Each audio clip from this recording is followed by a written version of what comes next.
Good morning my dear students, હું જયેશ ઉતાણી આપ સૌનું ઓનલાઈન વિડીયો લેક્ચર સિરીઝમાં હાર્દિક સ્વાગત કરું છું. તો લાસ્ટ ટાઈમ આપણે સ્વાધ્યાય 1.2 કમ્પ્લીટ કર્યો હતો.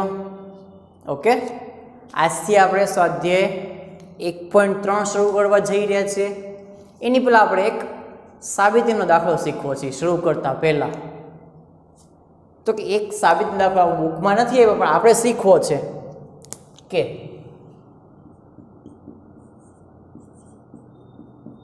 સાબિત કરો કે વર્ગમૂળમાં પી, કેમ સંખ્યા એની જગ્યાએ વર્ગમૂળમાં પી આલ્ફાબેટ આવ્યા. પી એટલે કોઈ પણ સંખ્યા છે એમ માની લઈએ, એ અસમય સંખ્યા છે. હવે જો આપણને ખબર છે કે જો વર્ગમૂળમાં કોઈ સંખ્યા હોય અને જો એનું વર્ગમૂળ ન શોધી શકાતું હોય તો એ અસમય જ કહેવું. 9મા ધોરણમાં તમે શીખી ગયા છો, જેમ કે વર્ગમૂળ 2, વર્ગમૂળ 3, વર્ગમૂળ 5, વર્ગમૂળ 7, વર્ગમૂળ 11. તો આ બધી સંખ્યાઓ એવી છે કે જે અસમય સંખ્યાઓ છે. આ બધી સંખ્યાઓ કેવી છે તો કે અસમય સંખ્યાઓ છે અને વર્ગમૂળ શોધી શકાતા નથી, એટલે આ અસમયમાં આવે છે.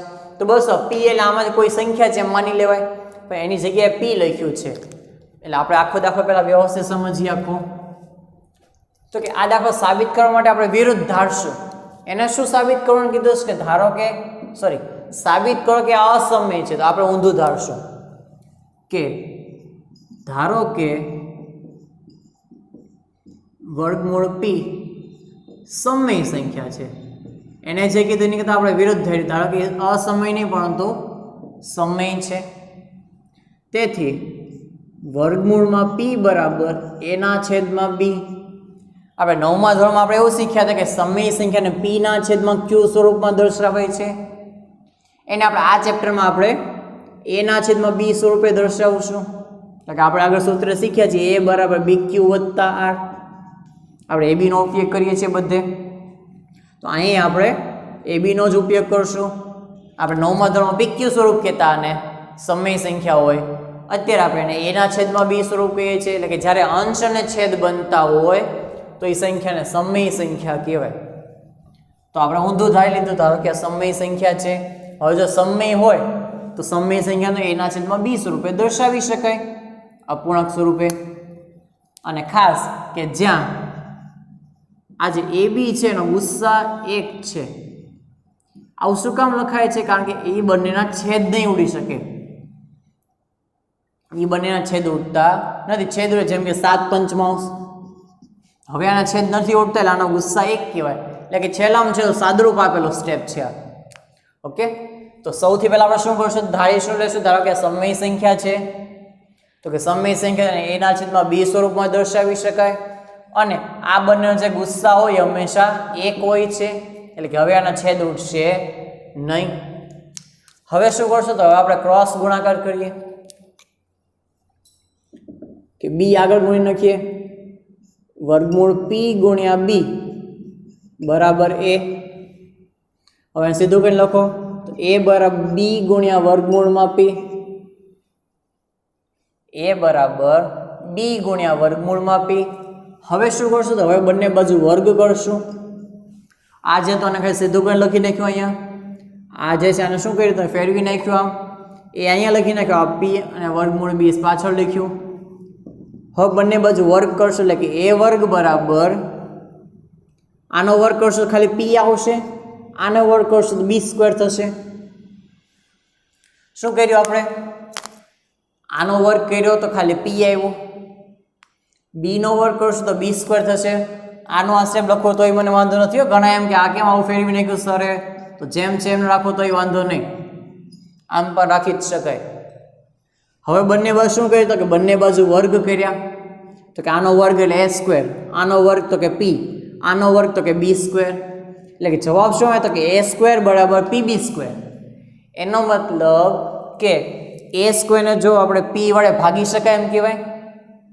જો અહીંથી કરતા બનાવો, પી ને છેદમાં લઈ જાઓ તો જે એ સ્ક્વેર તમે પી વડે ભાગશો તો એ જવાબ બી સ્ક્વેર તો આવવાનો જ છે.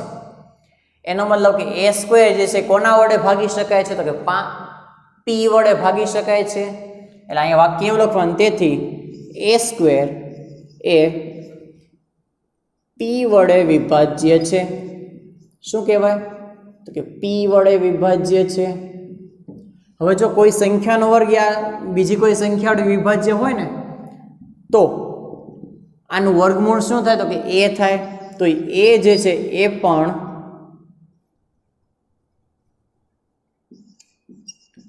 પી વડે વિભાજ્ય થાય. જો કોઈ સંખ્યાનો વર્ગ જે છે કોઈ સંખ્યા વડે વિભાજ્ય હોય તો એ સંખ્યા પણ એના વડે વિભાજ્ય થશે. કે એ સ્ક્વેર પી વડે વિભાજ્ય છે, તેથી એ પણ પી વડે વિભાજ્ય થાય. પહેલા તો આટલું ફટાફટ જોઈ લે ફરીથી. સૌથી પહેલા વર્ગમૂળ પી ને અસમયમાં જ સમય ધારી લેવાનો.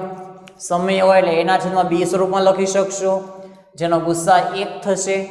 હવે ક્રોસ ગુણાકાર કરીએ અને સીધો કંઈ લખીએ પછી તો કે એ બરાબર વર્ગમૂળ પી ગુણ્યા બી, બંને બાજુ વર્ગ કર્યો તો એ સ્ક્વેર બરાબર પી બી સ્ક્વેર આવ્યો. તેથી આપણે એમ કહી શકીએ એ સ્ક્વેર કોના વડે વિભાજ્ય છે? તો કે પી વડે વિભાજ્ય છે. અને તેથી એ સ્ક્વેર વિભાજ્ય હોય તો એ પણ વિભાજ્ય જ થાય. તેથી એ પણ પી વડે વિભાજ્ય થાય. એક અહીંયા જે આવ્યું છે અને સમીકરણ નંબર 1 આપી રાખશું, આજે આવેલું છે ને. હવે આગળ જઈએ તો કે જો એ ને કોના વડે ભાગી શકાય છે?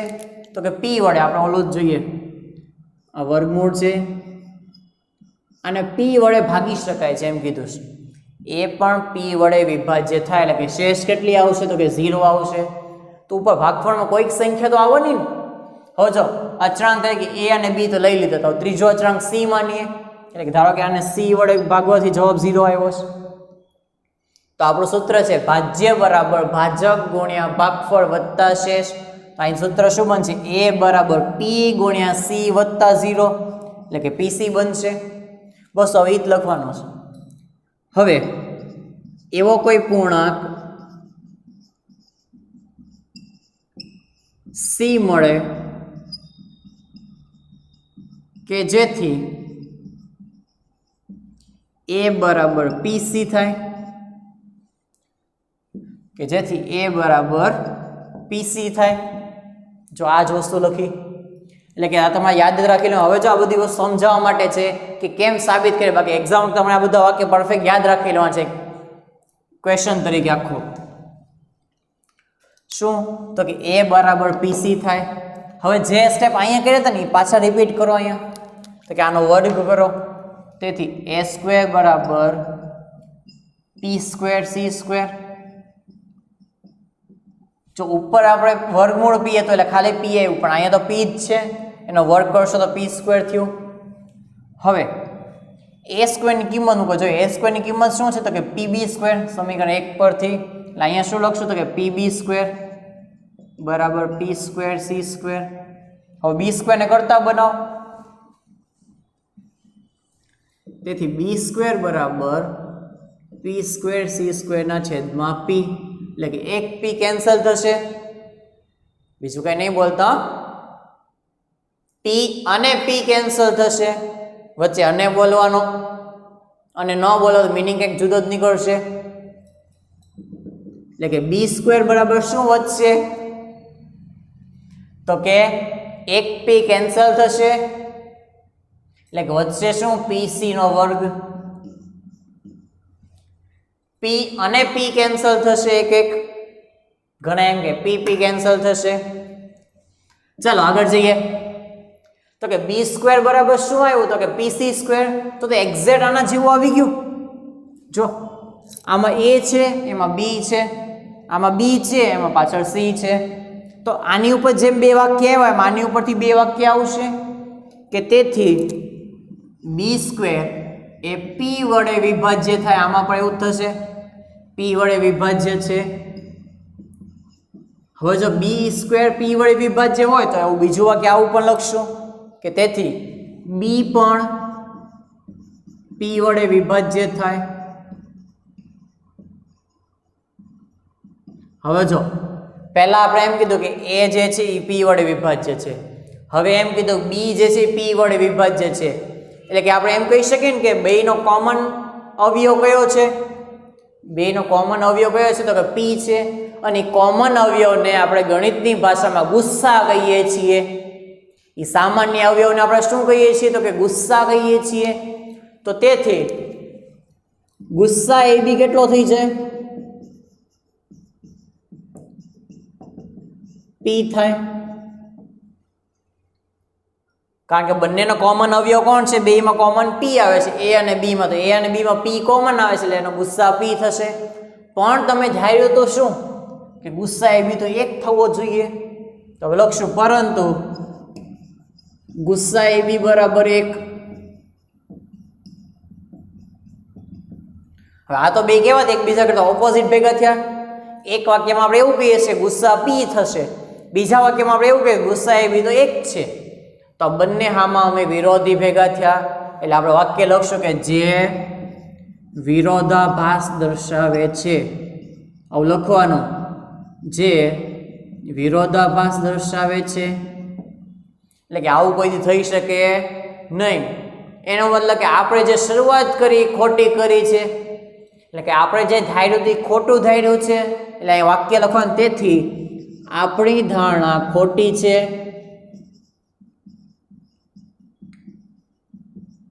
આપણી ધારણા કેવી છે તો કે ખોટી છે, અને તેથી તમે જે ધાર્યું છે ખોટું હતું. તમે શું ધાર્યું છે કે વર્ગમૂળ p સમય સંખ્યા છે, તો ખોટું પડ્યું. એટલે વાસ્તવમાં વર્ગમૂળ p, તેથી વર્ગમૂળ p અસમય સંખ્યા છે.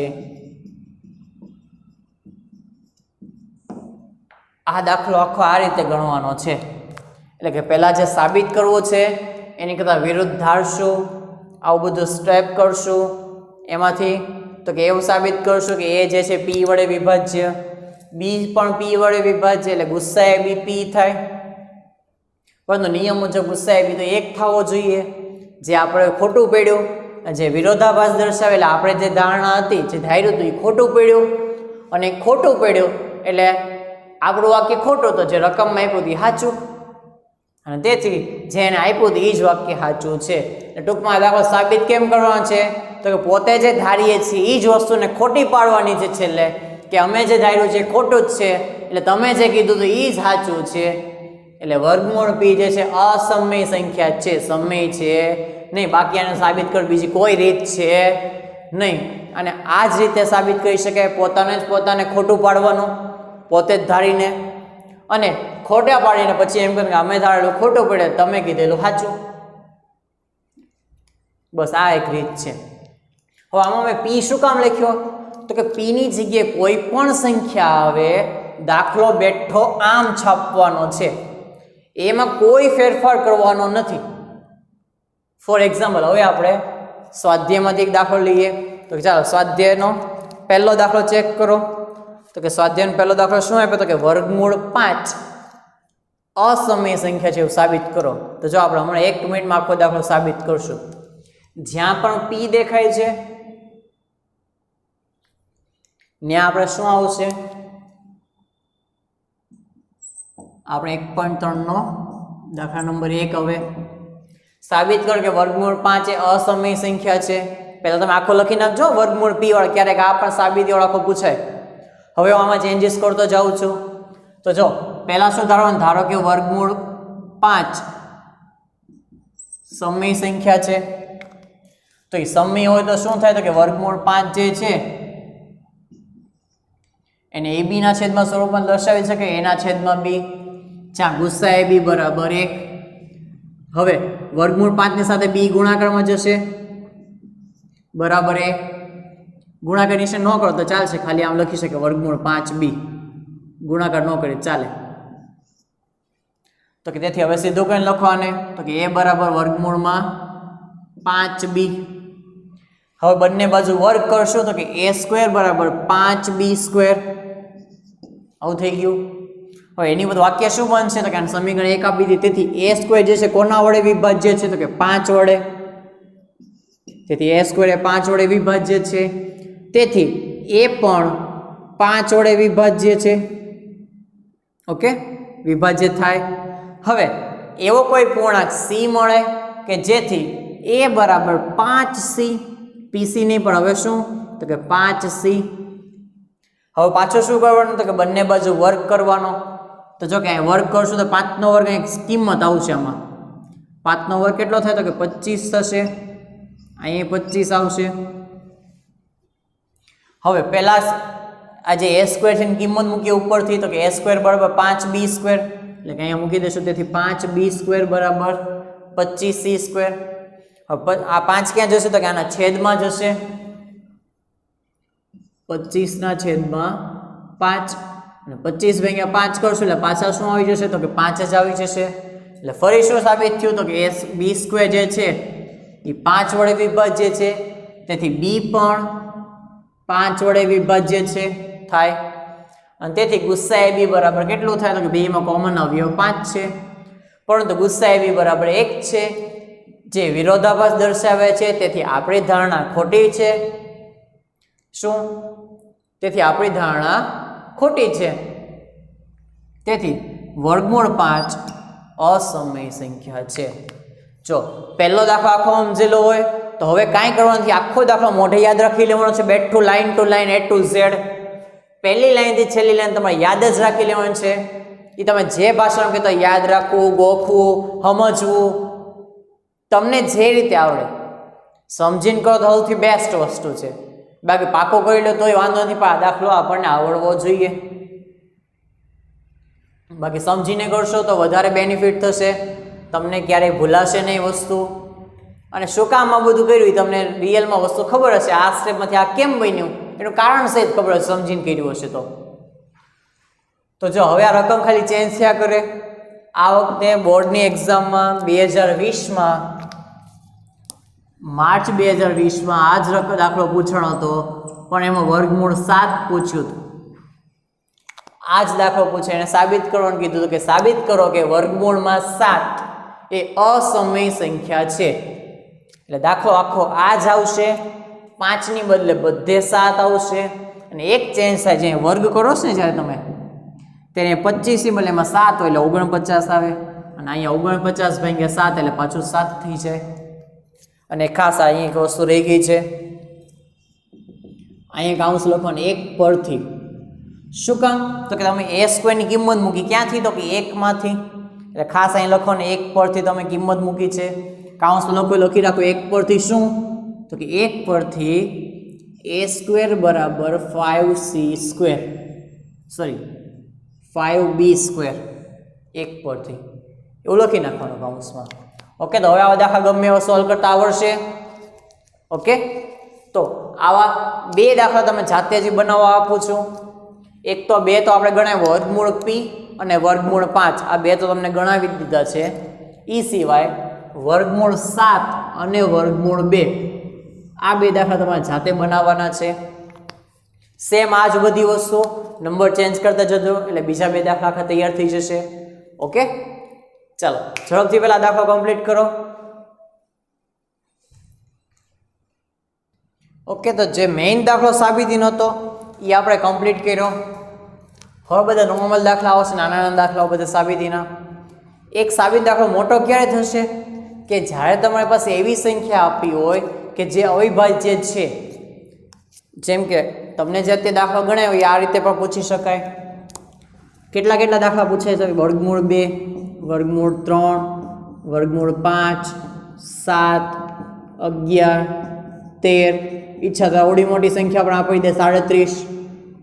કોઈ પણ અવિભાજ્ય સંખ્યા મૂકી શકાય. કોઈ પણ અવિભાજ્ય સંખ્યા મૂકી શકે. વર્ગમૂળ 41 આટલી મોટી પૂછતા નથી, પણ કોઈ પણ વર્ગમૂળ સંખ્યા મૂકી શકાય. ઓકે, તો આવા દાખલા જ્યારે પૂછાય તો દાખલો બહુ લેન્ધી થશે. આપણે હમણાં જોયું તેમ 2 આખા ભાગ પડાશે, 2 ભાગ થશે આખા. તમારે આખું ઊભું લખશે એટલે એક પેજ આખો સમય જશે. પણ જો એ દાખલામાં કાંઈક નવું આપી દે એક્સ્ટ્રાની સાથે, જેમ કે જો 3 વર્ગમૂળ 2, 7 વર્ગમૂળ 5, અથવા આની આ સંખ્યા છેદમાં મોકલી દે 1 છેદમાં વર્ગમૂળ 2, તો આપણા માટે દાખલો બહુ સહેલો થઈ જશે. જો હવે શું કરવાનું છે, ફક્ત તો કે જો આવી કઈ સંખ્યા સાથે આવશે તો દાખલો તો એ જ રીતે ગણવાનો છે. સૌથી પહેલા આપણે ઊંધું ધારશું કે ધારો કે 3 વર્ગમૂળ 2 સમય સંખ્યા છે. દર વખતે ઊંધું જ ધારવાનું છે. આ સમય છે માની લેશું અને તેથી 3 વર્ગમૂળ 2 બરાબર a/b કે જ્યાં ગુસ્સા ab બરાબર 1 કે જ્યાં ગુસ્સા ab બરાબર શું છે તો કે 1 છે. ઓકે, હવે આ વર્ગમૂળ 2 ને એમને રાખશું, એને કરતા બનાવશું. એટલે વર્ગમૂળ 2 ને કરતા બનાવશું તો શું થશે? એટલે કે 3 જે છેદમાં જશે, એટલે કે a/3b આટલું આવી ગયું. ઓકે, બસ આટલું જ બનાવવાનું છે તમારે. ખાલી વર્ગમૂળને કરતા બનાવી દેવાનો, સામે અપૂર્ણાંક બનશે અને લખવાનું હવે અહીં a/3b એ સમય સંખ્યા છે. જો આપણે વાત કરી દઈએ અપૂર્ણાંક બને a/b p/b કોઈ સ્વરૂપ બને એટલે સમય કહેવાય. તો લખશું કે તેથી a/3b એ સમય સંખ્યા છે. અને જો આ ભાગ સમય હોય ને તો આ ભાગે સમય થવો છે, કારણ કે સમય હોય ને સમય હોય તો જ સરખામણી સામસામે. સરખામણી કોની થાય તો કે સરખા હોય એની. તો કે આ ભાગ સમય છે તો કે સામેનો ભાગ પણ સમય થવો જ જોઈએ. તેથી √2 પણ સમય સંખ્યા થાય.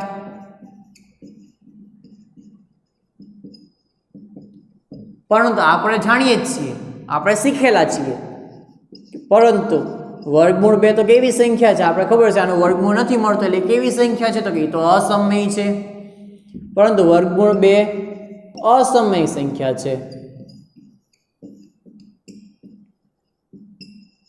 વર્ગમૂળ 2 કેવી સંખ્યા છે? અસમય સંખ્યા. થઈ ગયો વિરોધાભાસ. ઉપર એમ કહે છે કે વર્ગમૂળ 2 સમય થાય ને અહીંયા એમ કહે છે વર્ગમૂળ 2 તો અસમય થાય. ભેગો થઈ ગયો વિરોધાભાસ. બસ આ જ કરવાનું છે.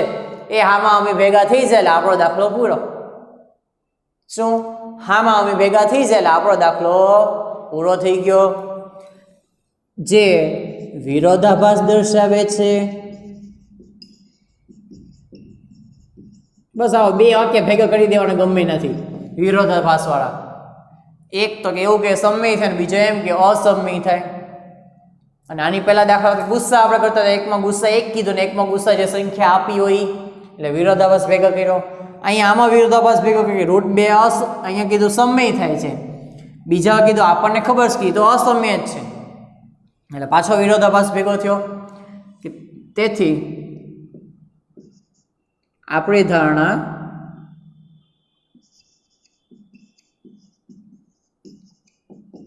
ખોટી છે અને આપણી ધારણા ખોટી. આપણે જે ધાર્યું હતું એ ખોટું પડ્યું. આપણે શું ધાર્યું હતું કે 3 વર્ગમૂળ 2 સમય સંખ્યા છે એટલે ખોટું પડ્યું. તેથી 3 વર્ગમૂળ 2 અસમય સંખ્યા છે. આપણી ધારણા ખોટી પડી એટલે આપણે ઊંધું કહી દીધું. તો કે જે અમે ધાર્યું છે એ ખોટું છે, જવા દો, વાત પૂરી. તમે કીધું એમ માનીએ, તમે કીધું અસમય તો અસમય માની લીધું. આપણી ધારણા ખોટી પડી છે એટલે. ઓકે, સેમ જેમ આ દાખલો ગણ્યો એમ આ દાખલો થશે સેમ. કે અહીંયા બધા નંબર ચેન્જ કરીએ. ઓકે, આ લખાણ આનું આજ આવશે બેઠું. ચાલો ચોથો દાખલો શું છે તો કે 7 વર્ગમૂળ 5 ત્રીજો કાઢી નાખીએ. ચોથો કયો આવી ગયો તો કે 7 વર્ગમૂળ 5. ચાલો અહીંયા ધારી લઈએ. તો કે ધારો કે 7 વર્ગમૂળ 5 તો કે સમય સંખ્યા છે. તેથી 7 વર્ગમૂળ 5 બરાબર a/b કે જ્યાં ગુસ્સા ab બરાબર 1 છે. તો હવે વર્ગમૂળ 5 ને કરતા બનાવશો તો 7 ક્યાં જશે તો કે છેદમાં જશે. હવે આ તો અપૂર્ણાંક બન્યો એટલે સમય જ થાય. તેથી a/7b એ સમય સંખ્યા છે અને આ સમય હોય તો આને પણ સમય જ હોવો જોઈએ સરખામણીના નિયમ મુજબ. કોઈ સામસામે સરખા હોય તો જ ઇક્વલ આવે વચ્ચે. તેથી વર્ગમૂળ 5 પણ સમય સંખ્યા થાય. પરંતુ આપણે જાણીએ છીએ કે વર્ગમૂળ 5 સમય સંખ્યા નથી. તો કેવી છે તો અસમય સંખ્યા છે. તેથી જે વિરોધાભાસ દર્શાવે છે અને તેથી આપણી ધારણા ખોટી છે. તેથી નિશાની ખાસ કરવી અથવા ગુજરાતીમાં લખવું તેથી. અને તેથી તો કે જે સંખ્યા આપી છે કે 7 વર્ગમૂળમાં 5 એ કેવી સંખ્યા છે તો કે અસમય સંખ્યા છે. કામ પૂરું. એટલે કે બે દાખલા પાછા જે ગણ્યા બંને એકદમ સરખા ગણ્યા. તમારે બીજું કાંઈ નથી કરવાનું. આવી કંઈ સંખ્યા આ તો તે ગુણાકાર છે, હજી સરવાળા બાદબાકી વાળા આવશે, ક્યાંક પ્લસમાં આપ્યું હશે, ક્યાંક માઇનસમાં આપ્યું હશે. ઓકે, તો કે આ બધી વસ્તુ જે છે પ્લસમાં હોય માઇનસમાં ખાલી કરતા બનાવવાનું છે તમારે વર્ગમૂળ હોય સંખ્યાને. ક્યારેક છેદમાં જશે, ક્યારેક માઇનસમાં જશે, ક્યારેક પ્લસમાં જશે. ઓકે, અને છેલ્લે આ જ વાક્ય બધા કોમન. એટલે હવે જેટલા બધા દાખલા છે બધા આટલા જ થશે. આનાથી મોટો દાખલો એકય થશે નહીં. એક જે પહેલો આપણે શરૂઆત કરી જ્યાંથી ખાલી એક વર્ગમૂળમાં એક જ સંખ્યા આપી હોય ત્યારે લાંબો દાખલો થશે.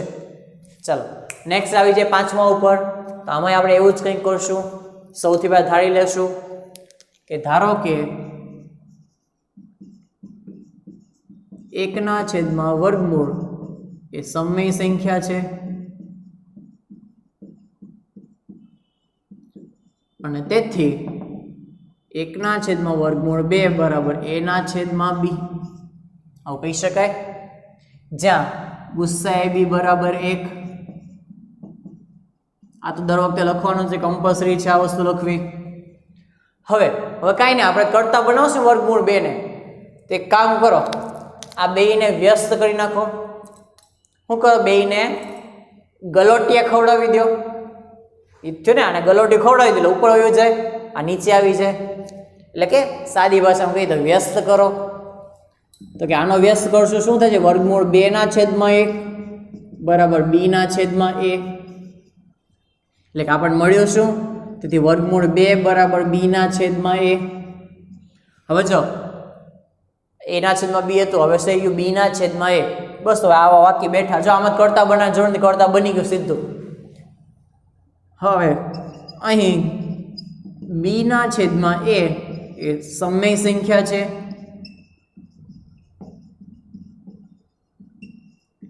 તેથી વર્ગમૂળ 2 પણ સમય સંખ્યા થાય. પરંતુ વર્ગમૂળ 2 તો કેવી સંખ્યા છે, અસમય સંખ્યા છે. એટલે આ પાછો આવી ગયો વિરોધાભાસ. અહીંયા કે સમય ને અહીંયા કે છે અસમય, કે જે વિરોધાભાસ દર્શાવે છે. અને તેથી આપણી ધારણા ખોટી છે. અને તેથી જે સંખ્યા આપણને આપી હતી કે 1/વર્ગમૂળ એ અસમય નથી, એ સમય નથી પણ કેવી સંખ્યા છે તો કે અસમય સંખ્યા છે. ઓકે, અહીંયા આખો આપણો કમ્પ્લીટ થશે. બસ આ રીતે બધા દાખલા ગણવાના છે. આવા જે સાબિતીના છે અસમય સાબિત કરો, એ દરેક દાખલો આ રીતે જ ગણવાનો છે. ફક્ત વર્ગમૂળ વાળી જે સંખ્યા છે એને કરતા બનાવી દેવાની, સામેની સંખ્યા છે સમય કહેવાની. એટલે આ સમય થશે પરંતુ વાસ્તવમાં સમય છે નહીં, એટલે આપણી ધારણા ખોટી પડશે. એટલે જે આપ્યું છે બાકી જ સાબિત થઈ ગયું કે 7/5 એ અસમય સંખ્યા છે. ઓકે, ચાલો ઝડપથી બંને દાખલા લખી નાખો.